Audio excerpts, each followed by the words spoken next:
Bismillahirrahmanirrahim. Assalamualaikum warahmatullahi wabarakatuh.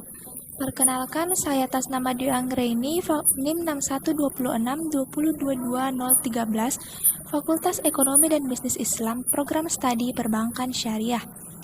Baiklah, saya akan menjelaskan sedikit materi tentang PUEBI atau Pedoman Umum Ejaan Bahasa Indonesia.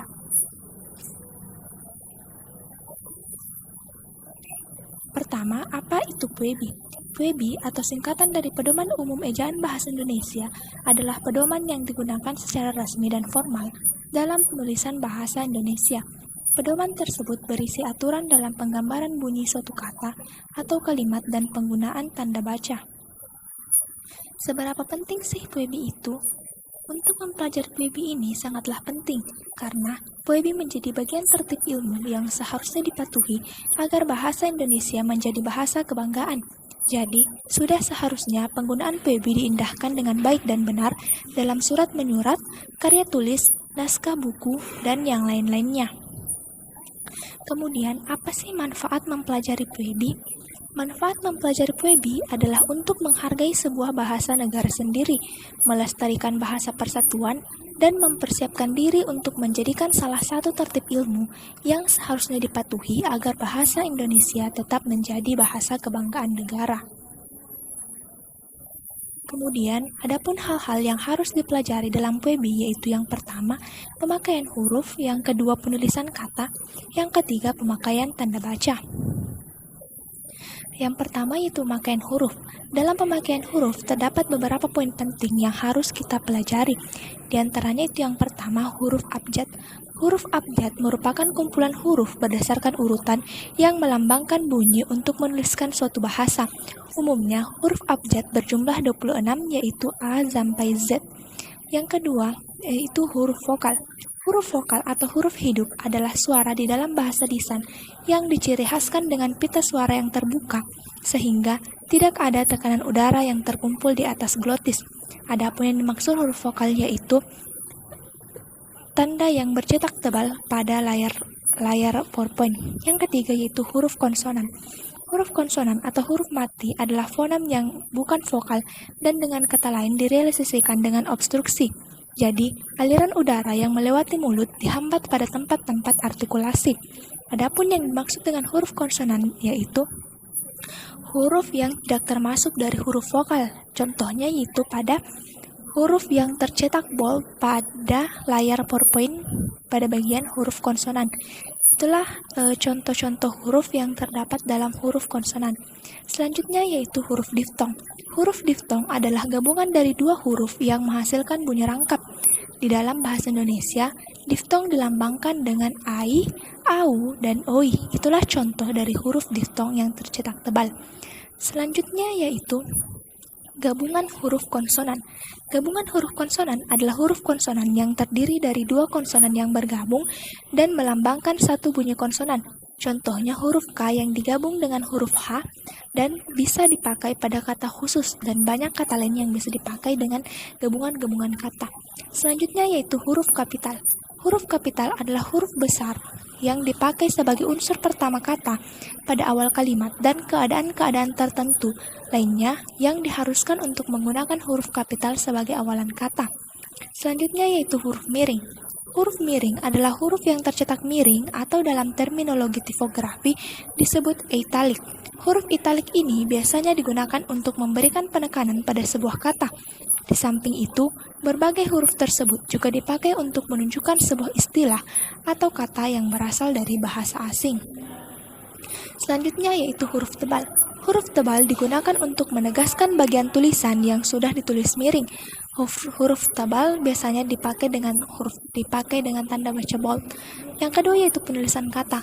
Penulisan kata juga terbagi beberapa poin penting yang harus kita ketahui, yaitu yang pertama, kata dasar. Kata dasar atau pemenggalan kata adalah kata yang menjadi dasar bentukan kata yang lebih besar. Adapun contoh dari kata dasar yaitu makan. Selanjutnya yaitu kata berimbuhan. Kata berimbuhan adalah kata yang mendapatkan imbuhan atau tambahan afiks, sehingga akan membentuk kata baru. Contoh kata berimbuhan misalnya kata dasar sapu, lalu diberi imbuhan me, maka bentuk katanya berubah menjadi menyapu. Itulah salah satu contoh dari kata berimbuhan. Selanjutnya yaitu bentuk ulang.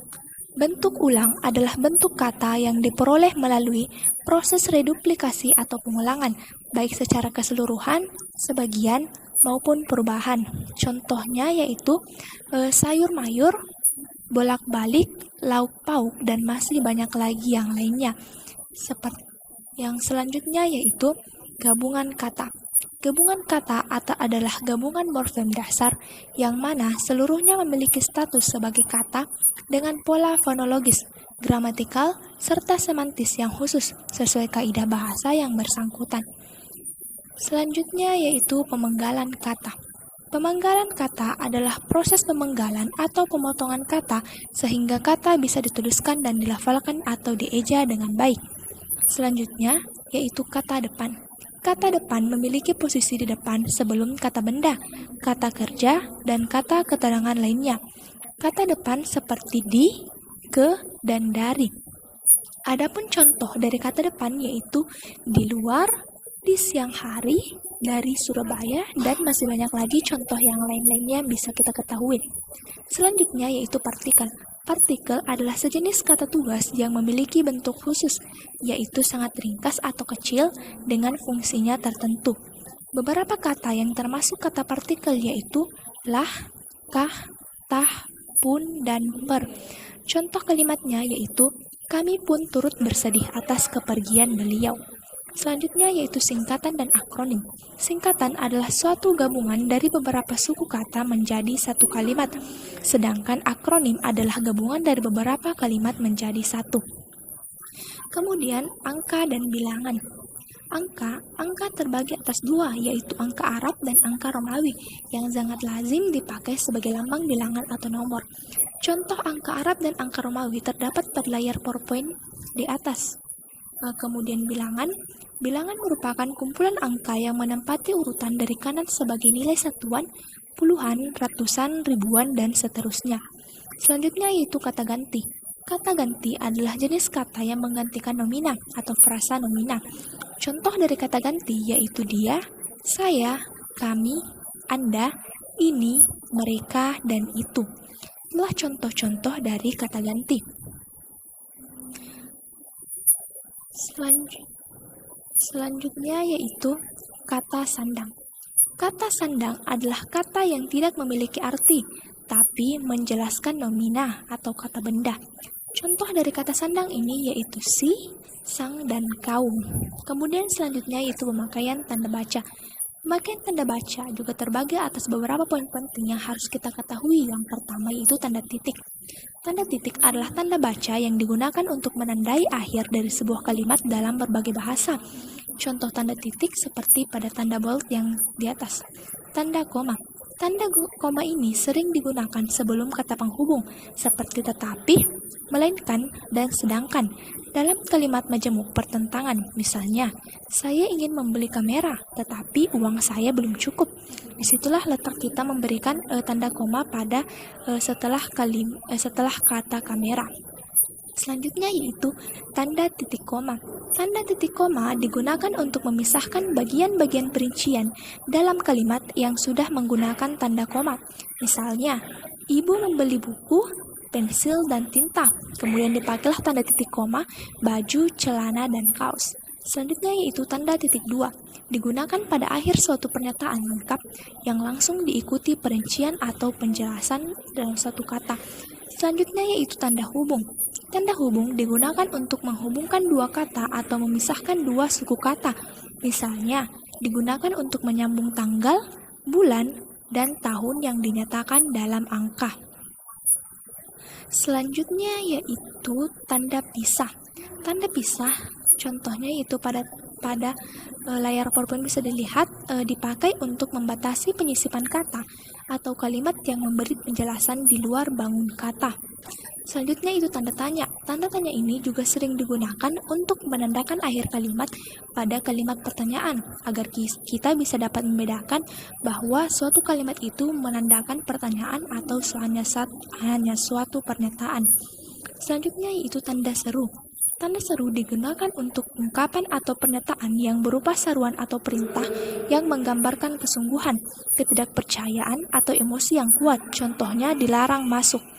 Tanda elipsis. Tanda elipsis memiliki simbol berupa tanda titik tiga. Tanda ini digunakan untuk menandai kalimat yang terputus-putus atau bagian kalimat yang dihilangkan, serta bisa digunakan tanda elipsis untuk memberikan tanda-tanda tertentu. Selanjutnya yaitu tanda petik.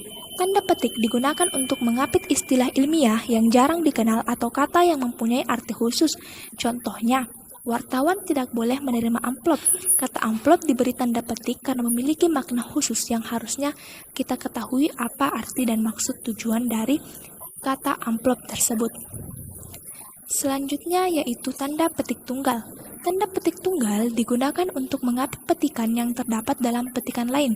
Contohnya, tanda petik kau dengar bunyi, kemudian dipakailah tanda petik tunggal kering-kering. Kemudian ditutuplah dengan tanda petik lagi. Disitulah digunakan tanda petik tunggal, yaitu apabila tanda petik digunakan dalam tanda petik. Tanda kurung. Tanda kurung digunakan untuk mengapit keterangan tambahan, seperti singkatan atau padanan kata asing. Selanjutnya yaitu tanda kurung siku. Tanda kurung siku digunakan untuk mengapit huruf, kata, atau kelompok kata sebagai koreksi atau tambahan atas kesalahan atau kekurangan di dalam naskah asli yang ditulis orang lain. Contohnya, Sang Sapurba mendengar bunyi gemersik. Dalam kata mendengar terdapat kata D yang diberi tanda kurung. Sebagai contoh yang terdapat pada layar bisa kita lihat bersama dan agar bisa kita tahu artinya bersama. Selanjutnya yaitu tanda garis miring. Tanda garis miring digunakan untuk mengapit huruf, kata, atau kelompok kata sebagai koreksi atau pengurangan atas kesalahan atau kelebihan di dalam naskah asli yang ditulis oleh orang lain. Contoh tanda garis miring terdapat pada teksnya itu sendiri. Kemudian tanda penyingkat. Tanda penyingkat digunakan untuk menunjukkan bagian kata atau bagian angka tahun yang dihilangkan agar kita bisa mengetahui bahwa kata tersebut memiliki arti tersendiri. Baiklah, mungkin itu pemaparan materi singkat yang dapat saya sampaikan. Lebih dan kurangnya mohon dimaafkan. Wassalamualaikum warahmatullahi wabarakatuh.